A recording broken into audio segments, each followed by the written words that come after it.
नमस्कार दोस्तों, आप सभी का बहुत बहुत स्वागत है।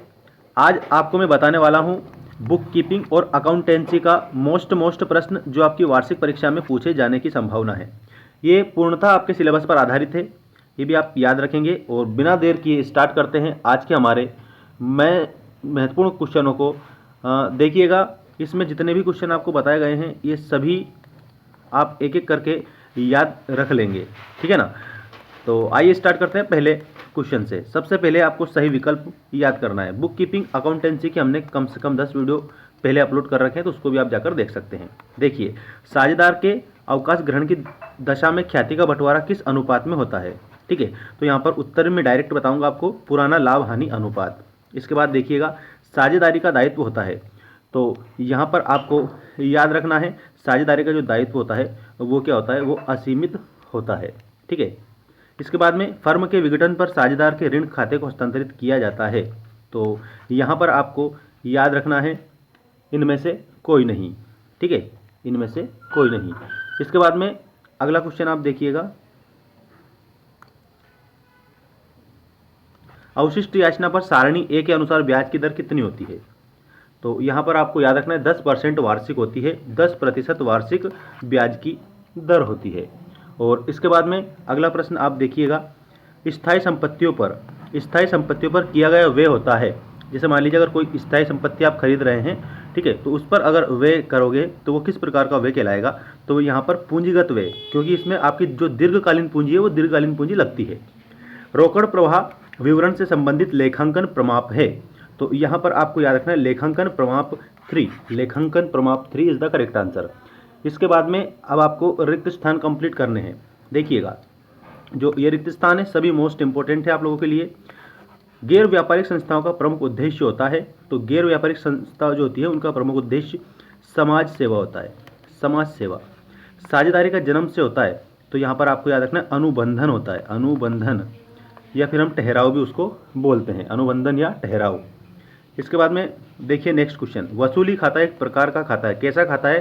तो जो वसूली खाता होता है ना वो नाम मात्र का खाता होता है, नाम मात्र का खाता, ऐसे आप इसे याद रखेंगे। कंपनी के स्वामी माने जाते हैं, कौन माने जाते हैं, तो जो समता अंशधारी होते हैं ना वो कंपनी के स्वामी माने जाते हैं, समता अंशधारी।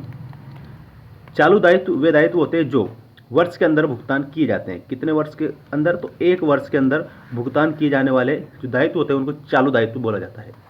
ऋण क्षमता अनुपात शोधन क्षमता की जांच करता है, तो यहाँ पर दीर्घकालीन जो शोधन क्षमता है उसकी जांच करता है, दीर्घकालीन इसमें आप लिखेंगे। इसके बाद देखिए सत्य असत्य लिखिए, तो यहाँ पर आपको जो सत्य असत्य है वो बताए गए हैं, पूरे आप अच्छे से कंप्लीट करेंगे। प्राप्ति एवं भुगतान खाता सभी पूंजीगत प्राप्तियों और भुगतानों का सारांश है, तो इसमें आपको असत्य लिखना है। किसी साझेदार का ऋण आंतरिक दायित्व होता है, तो इसमें आपको सत्य लिखना है। इसके बाद में फर्म के समापन पर चिट्ठा बनाया जाता है, तो इसमें आपको असत्य लिखना है, ठीक है। कंपनी के अंशधारी का दायित्व असीमित होता है, तो इसमें भी आपको एक बात बता दूं मैं, इसमें आप क्या लिखेंगे, इसमें असत्य लिखेंगे, ठीक है। और इसके बाद में स्टॉक में वृद्धि तरल अनुपात में कमी होगी, तो यहाँ पर आप असत्य लिखेंगे, ठीक है ना। और देखिए नेक्स्ट, वित्तीय विश्लेषण का प्रयोग केवल प्रबंधकों के लिए उपयोगी है, तो ये केवल लगा है मतलब कि असत्य, ठीक है। अब आपको जोड़ी बता रहा हूँ, जोड़ी सबसे मोस्ट इंपॉर्टेंट क्वेश्चन की जोड़ी आ चुकी है। देखिएगा, सामान्य लाभ, तो जो सामान्य लाभ है ना इसको अधिलाभ बोला जाता है, तो यह वाला जो ऑप्शन है इससे आप इसे मिलाएंगे। प्राप्ति भुगतान खाता, तो इसमें आपको याद रखना है वास्तविक खाता होता है, ये वास्तविक खाता। वसूली खाता, ये वसूली जो खाता है ये फर्म के समापन पर खोला जाता है, ठीक है। ऋण पत्रधारी, तो देखिए जो ऋण पत्रधारी है ना कंपनी के ऋणदाता होते हैं, कंपनी के ऋणदाता।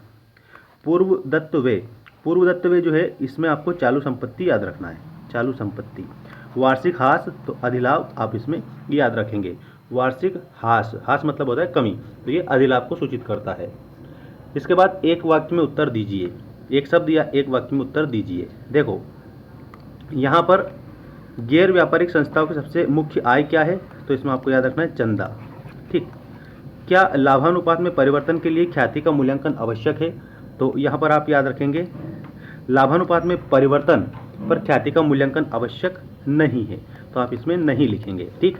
क्या साझेदारी के विघटन पर फर्म का विघटन आवश्यक है, तो यहाँ पर आपको लिखना है नहीं, ठीक है, कोई विघटन आवश्यक नहीं है। ठीक है, इसके बाद नेक्स्ट देखिए, निर्गमित अंशों से कम के लिए प्रार्थना पत्र आते हैं तो यह स्थिति क्या कहलाती है?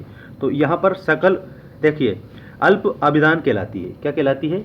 अल्प अभिधान, जो कि आपको यहाँ पर ये दे रखा है। ठीक है, शुद्ध विक्रय में से क्या घटाने पर बेचे गए माल की लागत ज्ञात होती है? तो सकल लाभ का जो अनुपात है उसको हम घटा देते हैं। अगर हम सकल लाभ का अनुपात घटा देंगे तो शुद्ध विक्रय में से जो बेचे गए माल है उसकी क्या प्राप्त हो जाएगी? लागत प्राप्त हो जाएगी। इसके बाद में ग्राहकों से प्राप्त रोकड़ कौन सी क्रियाओं का रोकड़ प्रवाह है? तो आप इसमें याद रखेंगे संचालन क्रियाओं का रोकड़ प्रवाह है। तो ये आप लोगों की वार्षिक परीक्षा के लिए मोस्ट प्रश्न बता दिए हैं मैंने।